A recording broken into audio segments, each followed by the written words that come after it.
प्रकृतिस्त्वं हि सर्वस्य गुणत्रयविभाविनी कालरात्रिर्महारात्रिर्मोहरात्रिश्च दारुण त्वं श्रीस्त्वमीश्वरी त्वं ह्रीस्त्वं बुद्धिर्बोधलक्षण लज्जापुष्टिस्तथा तुष्टिस्त्वं शान्तिरेव च खड्गिनी शूलिनी घोरागदिनी चक्रिणी तथा शङ्खिनी चापिनी बाणभूषुण्डी परिधायुधा सौम्य सौमित्रा शेष सौम्य प्रस्तवती सुंदरी परापरा राम परमा त्वमेव परमेश्वरी यच्च किंचित कच्चित् सर्वखिलात्मिके तस्य सर्वस्य या शक्ति सात्वं किं स्तुते समय या त्वया जगत्सृष्टा जगत्पातापि यो जगत्सोऽपि निद्रावशमित्तस्त्वं स्तोतुमीश्वर विष्णु शरीरघं च कारितास्ति यतो तस्त्वं कस्तोतुं शक्तिमान् भवेत् स त्वमेथं प्रभावे सर्वदारिदेव सस्ता मोहितो दुरदर्शो सर्वमधुकैटभो प्रबोधं च जगत्स्वामिनी यथां चतुरगबोधश्च क्रियतामस्य हन्तु मे तो महासुर।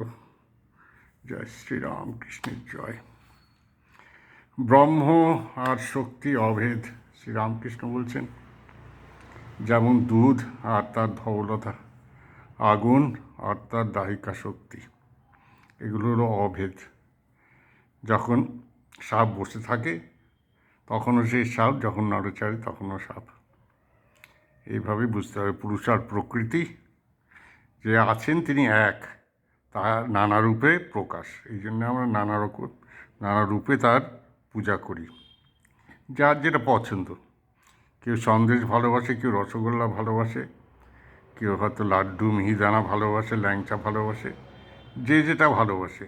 আমাদের সেই স্বাধীনতা আছে, আমাদের গোঁড়ামি কিছু নেই। আর রস আছে, আমাদের ধর্মে রস আছে, এটা ধরতে হবে রসটা, যে সব কিছুতেই আনন্দ।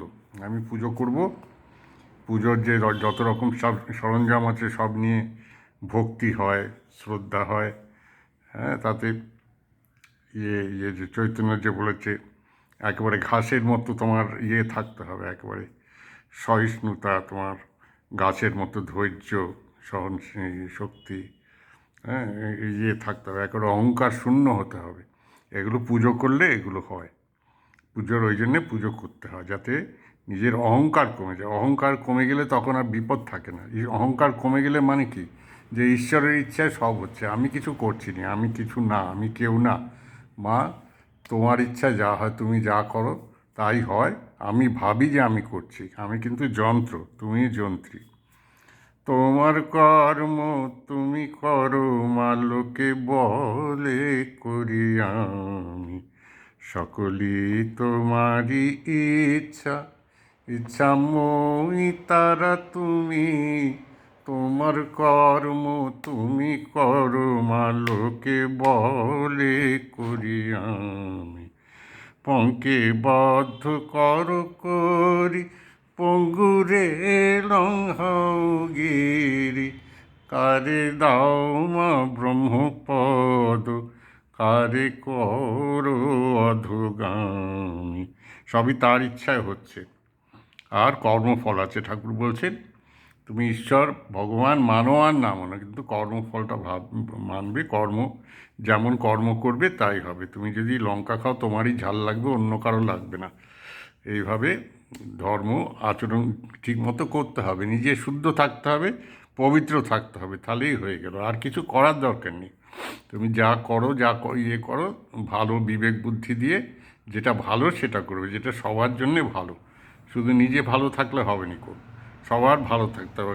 কারণ সবার কর্মের ফল সবাইকে ভুগতে হয়, শুধু নিজের কর্মের ফল না। আশেপাশে যারা আছে তারা যদি ভুল করে, তোমার পাশের বাড়িতে কেউ যদি আগুন লাগায়, তোমার বাড়িতেও আগুন লাগার চান্স আছে। হ্যাঁ, এই জন্যে নিজেকে ঠিক থাকতে হবে, সব কিছুতে একটু দেখতে হবে, যেন সবাই যদি ভালো হয়। ওই জন্যে বলে যে সবাই যদি ঈশ্বর লাভ করে তাহলে আর কোনো অশান্তি থাকে না। জয় শ্রীরামকৃষ্ণ।